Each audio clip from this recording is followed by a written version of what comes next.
Alerte info extrêmement importante en ce dimanche 29 mars. Téhéran est plongé dans le noir. Les Américains et les Israéliens bombardent l'infrastructure électrique de l'Iran. Donc l'Iran est plongé dans le noir. Ils sont en train d'essayer de remettre l'électricité en route.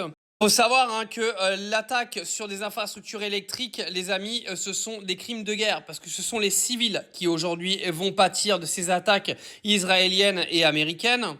Donc, le ministre Abbas Ali Abadi a dénoncé des attaques terroristes sur les infrastructures vitales d'eau et d'électricité, affirmant que les dizaines de sites civils ont été touchés, dont des centrales, des lignes de transmission et des stations de distribution.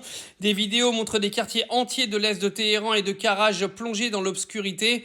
Donc, les amis, là, on est dans une escalade majeure parce que les États-Unis et Israël sont en train d'attaquer les installations électriques. On parle de plusieurs milliers de soldats américains qui sont sur le point de rentrer sur une invasion terrestre en Iran. Et croyez-moi que l'Iran attend ça depuis un long moment. Donc je pense que là, on est sur une des phases finales de ce conflit entre l'Iran et les États-Unis avant de potentielles négociations.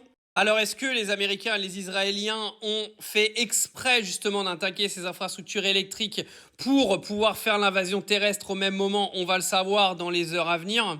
En tout cas, pour ceux qui pensaient que ça allait se calmer, on n'est pas du tout dans le calme aujourd'hui. On est dans une escalade qui est en train de prendre des mesures dont on ne connaît pas la suite, mais ça annonce rien de bon parce que l'Iran a expliqué que tous les pays voisins allaient prendre extrêmement cher et commencer par les Émirats arabes unis.